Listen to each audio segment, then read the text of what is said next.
하락세는 상당 기간 이어진다고 봐야겠네요. 한 교수님 어떻게 보세요? 네, 저도 하락세는 뭐 이제 시작이라고 봅니다. 저는. 이제 시작이다. 예, 이제 6개월 지났는데 뭐 더듬어 네. 보시면 우리가 기억을 정확하게 좀 다시 정리해야 되는데요. 네.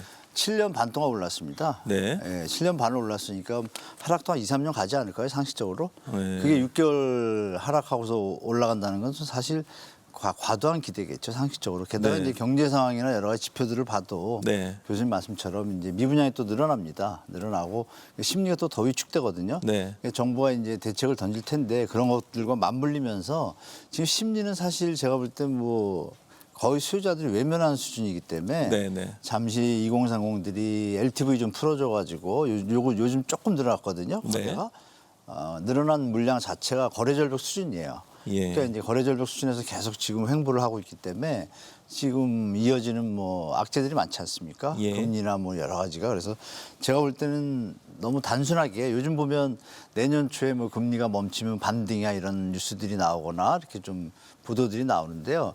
그건 좀 과도한 좀 긍정적인 반응입니다. 그러면 이제 일반 시장에서 보시는 긍정적인 분들이 보시는 내년에 금리가 일단 멈추고 나면 그다음에 경제가 침체가 이어지면 하락을 계속할 것이고 네. 경제가 다시 어떤 기회가 있어가지고 좀 회복세가 보인다 그러면 거래도 살짝 살아나면서 다시 반등할 수 있겠죠.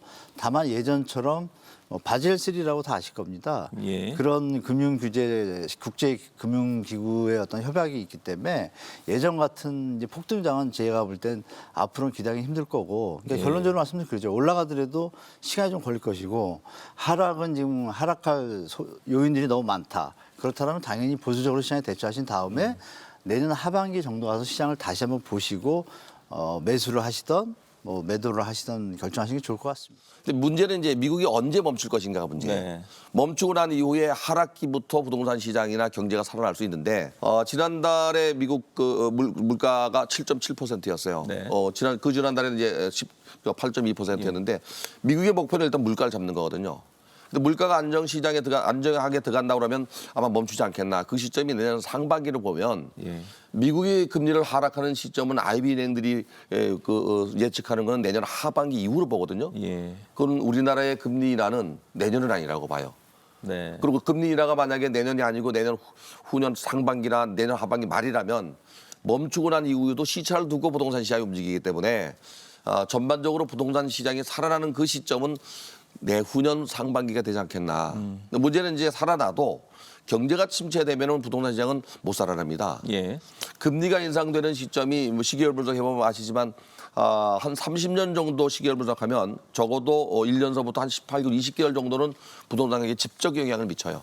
근데 금리가 멈추거나 오르거나 내리거나 할 때 미치는 영향은 어느 시점이 지나면 경제 침체가 영향을 미칩니다. 그렇죠. 그러니까 경제가 침체되면 금리가 인하해도 집을 안 사거든요. 그래서 이 경제가 살아나는 시점이 또 언젠가를 봐야 되는데 그거 역시 내년은 아니라고 봐요. 네. 그러면 2024년도 이후나 부동산 시장이나 경제가 좀 좋아지지 않겠나. 오히려 내년 상반기는 올해보다 더 어려운 시장이 될 가능성이 높습니다. 네, 일단 뭐 부동산 가격의 금리가 전부는 아니지만 지금 최근에는 금리 인상이 모든 걸 이렇게 빨아들이는 거의 블랙홀처럼 작용하고 있는 상황이어서요. 예. 말씀하신 것처럼 일단 금리가 어느 정도 안정되는 순간 그리고 금리가 인하로 돌아설 수 있는 그때를 좀 지켜보시는 쪽으로 다들 생각은 맞추고 계신 것 같고요. 일단 내년 상반기까지 권 교수님 말씀하신 것처럼 미국 쪽에서도 그리고 우리나라도 따라서 금리 인상 한두 차례 정도는 더 예상을 하고 있고 그 이후에도 바로 인하로 돌아서기는 어렵고 한동안 이제 과거 종전에 비해서는 좀 높아진 수준의 금리가 유지가 될 걸로 다들 생각을 하셔서 근데 이제 소비자분들도 어느 정도 이제 높아진 기준 금리를 새로운 금리 수준으로 이제 받아들이고 그거에 맞춰서 금융 비용이라던가 투자 자금 마련 계획 같은 것들을 새롭게 좀 바꾸고 계신 상황으로 이해가 됩니다. 그래서 네. 그거에 맞춰서 다시 이제 좀 내 집 마련이나 자산 투자나 이런 것들의 솔루션이나 방법들이 마련이 될 걸로 보여지고요.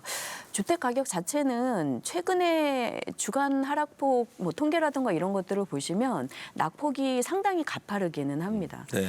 지금 앞서서 저희가 뭐 반값 거래 사례도 얘기를 했지만 단기간 오른 수준만큼이나 지금 조정도 굉장히 거래 절벽과 함께 가파르게 나타나고 있어서 저는 바닥권에 진입하거나 확인하는 구간들은 내년 하반기 정도면 좀 이르게 시작이 될 수도 네. 있겠다라고.